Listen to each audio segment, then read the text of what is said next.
So the first four riders to have a look at the track tonight: Sam Masters in red, Emiliano Sanchez in blue, Krzysztof Brzgalski in white, and just 7 days on from his final in the Danish Grand Prix, Chris Harris. Yeah, I took the decision this year when I knew I could do it. Just an assurance thing, but luckily I did the way things have gone to start the season. But we're feeling more confident now in how things are going. We're climbing the ladder in the World Championships, and still targeting the top 8 or even higher. So there's a lot of rounds to go yet, but we're just keeping this as a safeguard. Yeah, well, you got your semi-final place last time out in Denmark at the Parken Stadium in Copenhagen at Grand Prix level. Was that a real confidence boost to you after, as you've just said, a rather scratchy start to 2012? Yeah, definitely. So it hasn't been the best of starts, but we've got there now, and I'm feeling confident in my engines. And when you're confident in your equipment and yourself, then you can go out and get the results. So Chris Harris, a former track record holder around here, one of the few riders who's got round here in 63 point something. Currently one of the Berwick riders, Sebastian Olden, has the mark at 63.3. It'll be nowhere near that though in this first race tonight. Meeting reserve Ricky Ashworth alongside me here to give his views on the commentary as the action gets underway. We're just about all set to go. Good luck to all of them.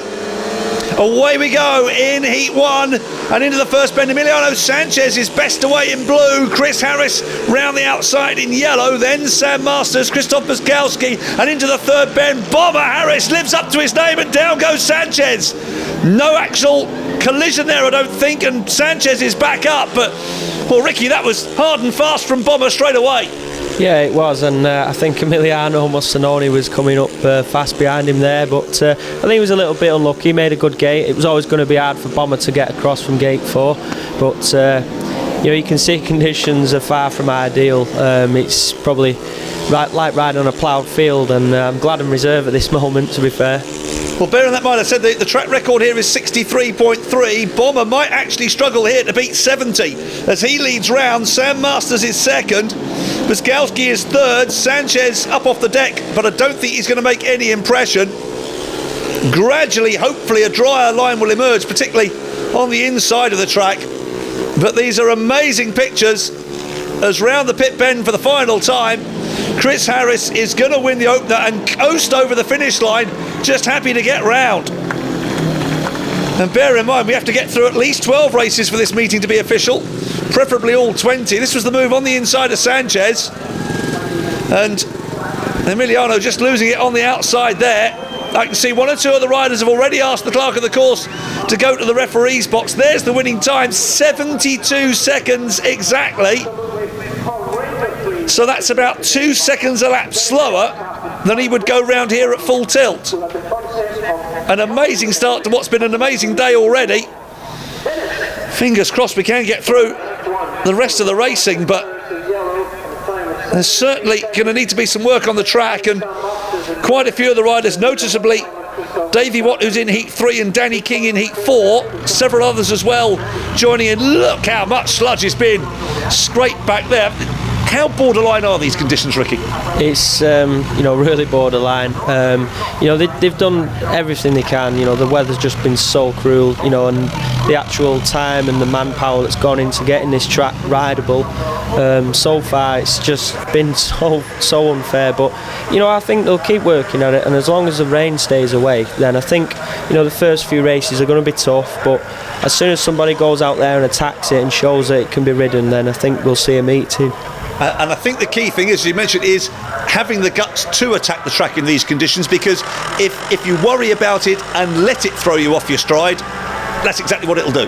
That's it, yeah. If you sort of go into the corners half-hearted, the bike will bite and it will grip, and you'll be two-wheeling it round the corners like you've seen in Heat 1. It's easy for me to stand here and say that, but that's the best way. You've just got to go out there and attack it. So we await news on when we can get the second heat underway. Chris Harris is explaining what happened in Heat 1. He's got 3 points on the board, and we await some more points on the board in Heat 2.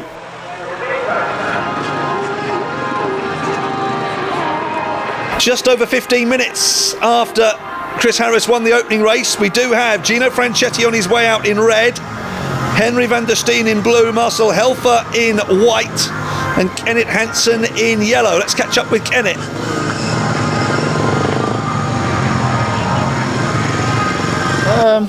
Looking looking a bit fun, really. It's gonna be wet for the first few rides, I think, if it keeps dry for the rest of the night. As you mentioned before, I've not really been here before, actually. I've just been looking here because I only had 7 meetings for Workington during my time there, but looks alright, you know. Looks a bit like Workington, I actually think, back in the day, so should be fun.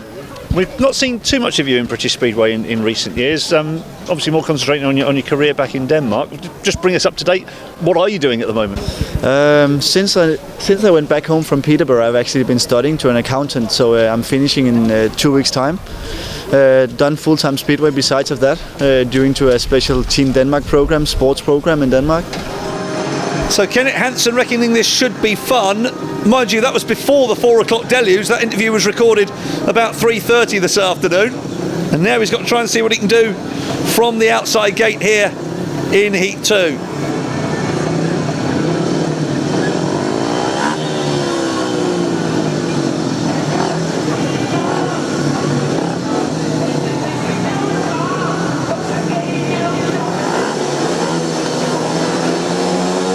Away we go then in Heat 2. Franchetti very slowly away and has to paddle round on the inside along with Helfer. That looks pretty mucky between the two of them. It's given the outside two a chance. Kenneth Hansen makes the most of it, and now this is Franchetti trying to get through on the Dutchman van der Steen, and also trying to get through on Helfer. It's pretty close there. It's Franchetti who's got second, but only just. And look at the way they're desperately trying to get round. Van der Steen has fallen off. And if anything, Ricky, the 15 minutes of work on the track really almost seems to have made the track more difficult because so much material has been scraped up. Yeah, that's right. There's so much dirt out there at the minute. You know, the rain's obviously softened the track up and caused a lot of problems, and they're just trying to even it out. I know it's looking really bad at the minute, and you can see they're struggling to break a slide, but they are really just trying to feel the way around and not really riding with much aggression at the moment. But I just hope that they can keep working on the track and it gets better. Well, it's certainly looking okay at the moment for Kenneth Hansen. Whether it fits his idea of fun, I'm not sure, but he's on his way round here to 3 points. He's ridden a far better 4 laps than everybody else. Franchetti comes round in second. Helfer comes round in third. And Van der Steen, after his tumble when he was already at the back of the field. But these conditions are going to test everybody. That was Franchetti moving through on the inside of Helfer. And although Gino rode for a while here for the Bandits, he'll have never seen anything quite like this. Kenneth Hansen is even slower than Chris Harris was in the opener.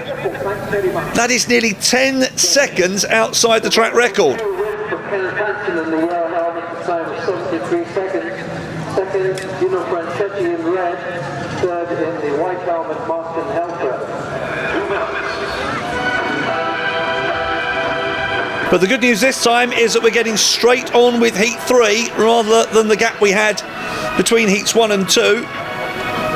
And featured in this one, another of the former Berwick riders back tonight in blue in this one, Scunthorpe's Tero Arnio. I think I haven't ever been riding condition like this, so I don't think my home track advantage disappeared a little bit, but still it's a track and I'm looking forward to ride that. Like it's same for everybody, and I think I could get an advantage because some of the riders probably doesn't want to ride it. You, though, by the looks of it, you're keen to get on and ride it if at all possible. I know we've had a bit of rain already, but you want to ride if we can. Yeah, of course. I think this is biggest goal for me this year, and most of the riders want to qualify for next round. So I think everybody wants to get this done. Tero Arnio going here in blue, Matti Kuss in red, Ryan Fisher in white, Davey Watt in yellow. Ricky, how much can you actually size up a track like this in just a little spin round, 1 lap round the track before the race takes place? You can't really. That's the answer. I think it'd do you more harm than good, really. You go out there and realise that it's not quite up to standard, but I think once you go from the tapes and ride it with aggression, I think that'll do you more of a favour. Should point out as well that so that's in line with the referee's box, the starting tape here is more than halfway down the home straight. If we look at the shots and you see the football pitch in a bit more detail later, you'll see that the start line is well past the halfway line on the football pitch that Berwick Rangers use in the Scottish Third Division, and therefore it is a remarkably short dash into the first bend for such a big track. Lots of them keen to get on with it here in Heat 3. Away they go, and into the first bend. Davey Watt has made the gate from the outside. Ryan Fisher gets round in second, Tero Arnio in third, and Matti Kuss at the back. It looked a pretty hot heat, this Heat 3. 4 experienced riders. All of them have done plenty of laps around this track, if not in these conditions, but it's Davey Watt who, as expected, was a bit concerned about the conditions in the pits, but also, as expected, is showing what he can do out on the track. Yeah, that's right. I don't think he's too keen to get on with this meeting, and quite understandably he's not happy with the track, and but they've just got to get on with it, unfortunately. But he went out there off gate 4 and he did what he had to do, and he's out in front. Well, in fact, that will be a hat-trick at this rate of Gate 4 winners, because Chris Harris and Kenneth Hansen also had the yellow gates in the first 2 races. Danny King has got that coming up in Heat 4, so that should maybe settle his nerves down a little bit. Ryan Fisher still going well in second, Tero Arnio in third, and Matti Kuss, the one who's finding this a rather awkward race for his first ride of the meeting. And he is such a frustrating performer. I fear if he hasn't done well in this race, it might affect him for the rest of the night as well. But Davey Watt is making sure he completes the 4 laps. The weather looks a little bit better, at least for about the next 30 or 40 minutes. So at least we can get fairly close towards 12 races through. Whether we get all 20 in is still debatable. And Matti Kuss looks thoroughly unhappy with life at the end of that one. But you can see how quickly Davey Watt got across to the inside. Now, normally round here at Berwick, Ricky, you'd actually go much more for the outside round the second bend, but nobody's trying that tonight. No, that's right. It's totally different to what it's normally like, and I think you've just got to get down onto the as far on the inside as you can on the track and try and keep out of the heavy stuff on the outside. Normally that's the fastest way around Berwick, but not tonight. It's a slow way round at the moment. That's the slowest race yet. 73.3 for Davey Watt's opening 3 points.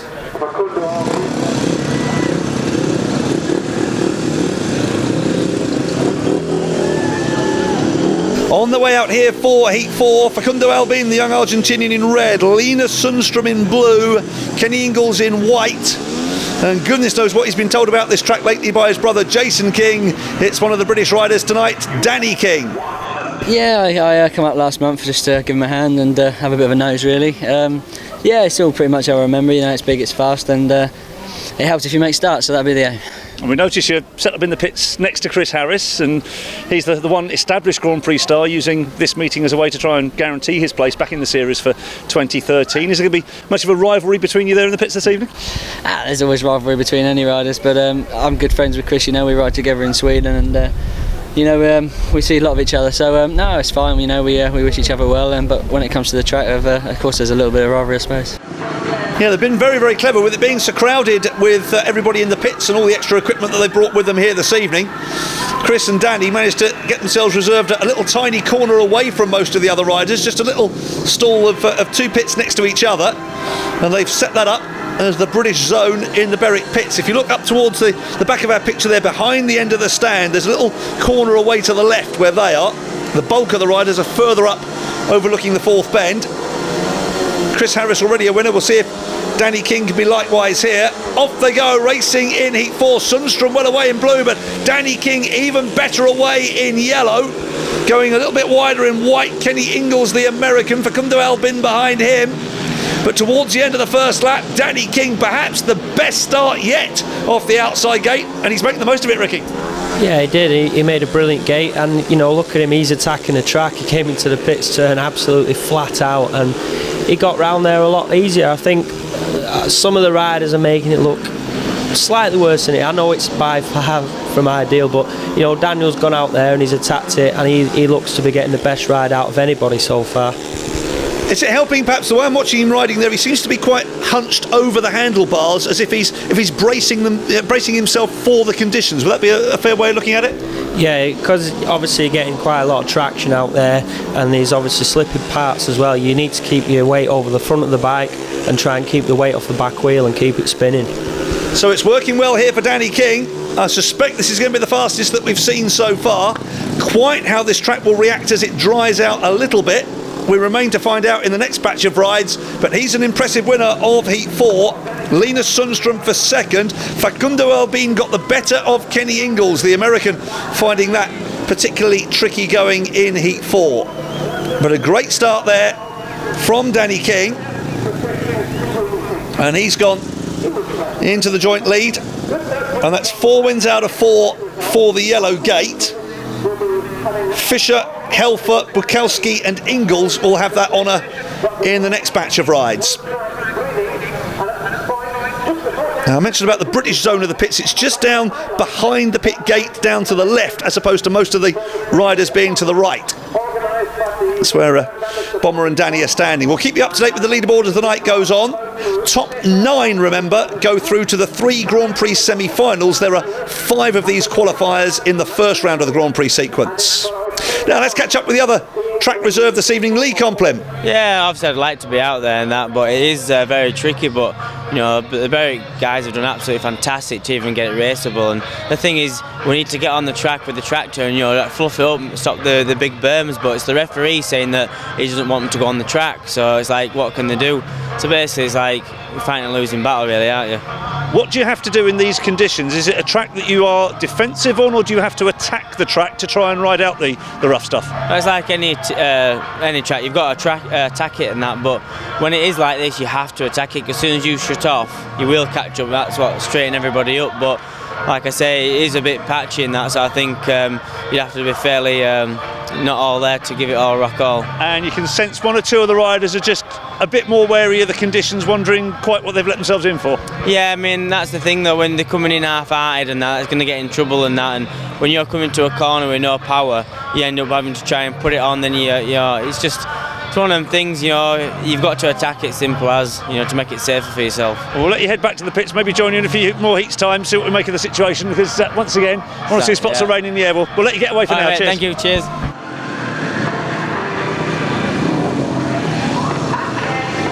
In all our coverage here at GRT Media, we do the gate points as well as the gate wins, and at the moment, those 4 wins for the outside gate means as many points off the outside gate, the yellow gate, as for the rest of them combined. Now, the way it's worked out, the way the first batch of rides went, 3 of the previous winners, Chris Harris, Kenneth Hansen and Davey Watt, all line up in Heat 8, but none of them will have the outside for that race. Here in Heat 5, though, Danny King goes to the inside in red as the first one with a chance of getting it up to 2 wins out of 2. Sam Masters in blue, Gino Franchetti in white, and Ryan Fisher in yellow. You can see everybody's scores so far next to their names on the screen. Here we go, Heat 5. Good start from the inside from Danny King. He's got the better of Ryan Fisher early on. And Danny King looks like he's making a huge opportunity for himself here. A late inclusion in the meeting. Injury to Ty Woffenden, giving him the chance to represent Britain in this one. And he's well clear of Ryan Fisher. Then Sam Masters, then Gino Franchetti. And if anything, Ricky, this is even better from Danny in Heat 5 than we saw in Heat 4. Yeah, it's great to see. Look at him attacking the track. I think you can already see the first and second bend is getting more like how it normally is on a normal night. Look, he's getting into the corner easily. He's running out into the dirt. The pits corner's still going to take a couple of races, but you know, Daniel's going out there and showing everybody how it's done. It's probably because the banking, as you'll see now on the 3rd and 4th bends, as we keep an eye at the moment on Ryan Fisher in second place, it's a bit steeper on the 3rd and 4th bends, so that might be the reason it's taking a little bit longer to dry out, but everybody can get stuck in here. Danny King certainly going well as he comes into the 3rd and 4th bends. You just see the slightly higher gradient there on the banking, and he's run away here with Heat 5, so he sets the standard. 6 points out of 6 for him. 2 second places for Ryan Fisher. Sam Masters was 3rd in that one. Gino Franchetti didn't score. But you can see from the inside, if you make the gate off gate 1, you've got to get into the middle of the track fairly quickly, because there's an awful lot of muck piled up on the inside. Yeah, that's the way Berwick is. You know, if you get stuck on the inside, you know, from the inside gates, it's very hard to make up any ground. But Daniel did a great thing there. He made such a good start and got his wheels in the dirt, and you know, he won by over the length of a straight. It was brilliant.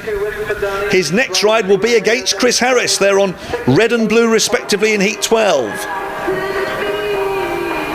Here though is heat 6. Sundstrom, Kuss, Sanchez and Helfer. Lena Sundstrom to the inside. 3 semi-finals I mentioned coming up in this Grand Prix series. They'll be staged at Lonigo in Italy, Divisov in the Czech Republic and Vojens in Denmark.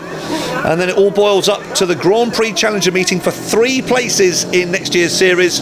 Top 3 go through from that at Goričan in Croatia, one of the best purpose-built venues around Europe in recent years, and that's coming up at the end of September.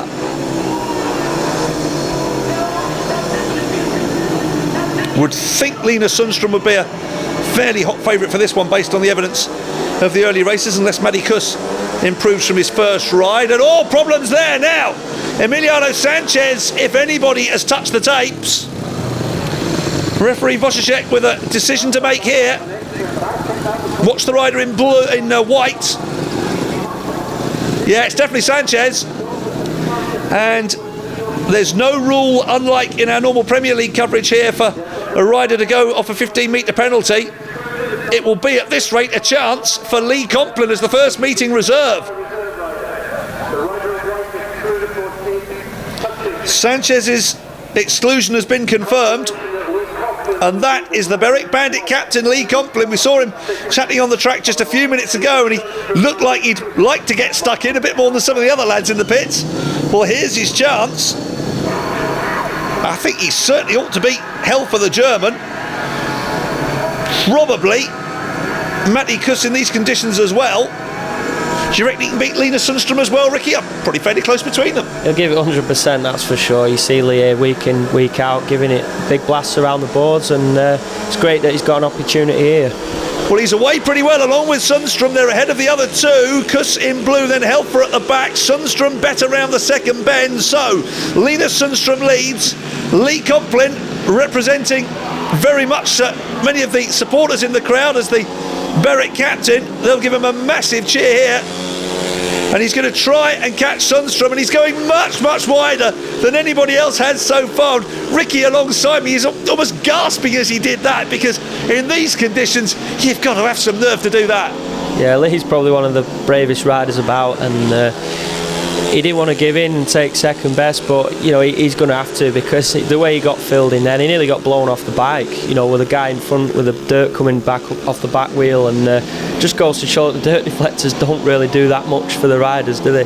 Well, certainly not in these conditions. To be fair, if you had a dirt deflector on in these conditions, the dirt deflector would be nearly the size of the whole wheel, I would think, to keep the muck down. These are still absolutely remarkable pictures we're showing you of these races, because, believe me, I think probably about, well, certainly 4 o'clock this afternoon, we didn't even think we'd get this far.